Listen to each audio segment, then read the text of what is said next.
नमस्कार, बहुत स्वागत है आपका। मैं हूं आपके साथ ममता तिवारी। किसानों की ओर से कृषि कानून के विरोध में प्रदर्शन किया जा रहा है। वो लगातार अभी भी बॉर्डर्स पर डटे हुए हैं, सड़कों पर खड़े हुए हैं और अपनी आवाज उठा रही हैं। केंद्र सरकार की ओर से अब जाकर बातचीत की पहल की गई है, लेकिन उससे पहले ही किसान संगठन अपना रुख साफ कर चुके हैं। किसानों का कहना है कि एमएसपी और मंडी के मुद्दे पर उन्हें लिखित गारंटी चाहिए। चलिए आज आपको बताते हैं कि आखिर क्या है किसानों का डर, क्या सरकार कह रही है और ये एमएसपी है क्या। सबसे पहले बताते हैं किसानों का डर क्या है। दरअसल किसान संगठनों का कहना है कि केंद्र द्वारा लागू किया गया कानून जब असर दिखाएगा तो एपीएमसी एक्ट कमजोर होगा, जो मंडियों को ताकत देता है। ऐसा होते ही एमएसपी की गारंटी भी खत्म होने लगेगी, जिसका सीधा नुकसान भविष्य में किसान को उठाना होगा। यही कारण है कि किसान चाहते हैं कि एमएसपी को कानून का हिस्सा बना दिया जाए। किसान की ओर से इसके लिए एक टेलीकॉम कंपनी का एक उदाहरण दिया गया। किसान कहते हैं कि शुरुआत में टेलीकॉम कंपनियां मुफ्त डाटा दिया, अब जब लोग उसके आदी बन गए तो दाम बढ़ा दिया। ऐसा ही उनके साथ भी होने जा रहा है। कानून लागू होने के बाद कॉरपोरेट खरीदार अधिक दाम पर फसल ले सकते हैं और तब किसान के पास कोई ऑप्शन नहीं होगा। मंडी सिस्टम को लेकर भी किसानों के दिल में डर है। अगर मंडी से बाहर खुले तौर पर फसल खरीद बेचने की छूट होगी तो मंडियां कमजोर होंगी, जिससे आगे जाकर उन्हें बंद करने के लाले पड़ सकते हैं। सरकार का तर्क भी जानिए, आखिर सरकार क्या कह रही है।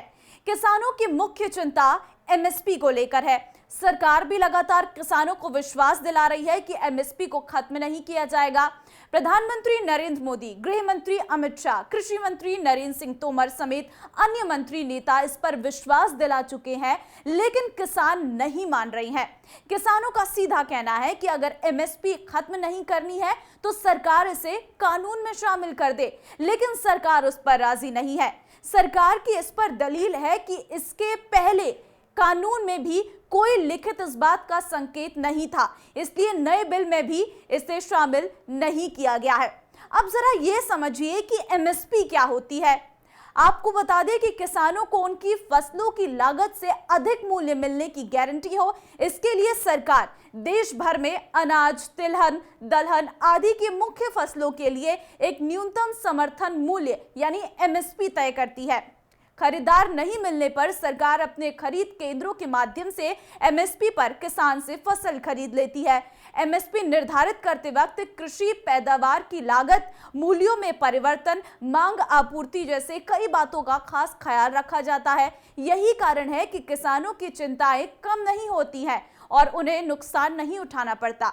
एक अनुमान के अनुसार देश में केवल 6% किसानों को एमएसपी मिलती है, जिनमें से सबसे अधिक किसान पंजाब और हरियाणा के हैं और इस वजह से इस नए कानून का विरोध भी इन इलाकों में अधिक हो रहा है। तो कृषि कानून के खिलाफ किसानों के आंदोलन का मुख्य मुद्दा इस वक्त एमएसपी से ही जुड़ा है।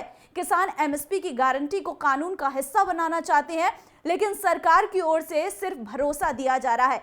अब इस बीच देखना यह होगा कि क्या सरकार किसानों को समझा पाएगी कानून के फायदे, या फिर किसानों की मांग के आगे सरकार को झुकना पड़ेगा, क्योंकि इस बार लड़ाई किसान बहुत आगे की लड़ने आए हैं।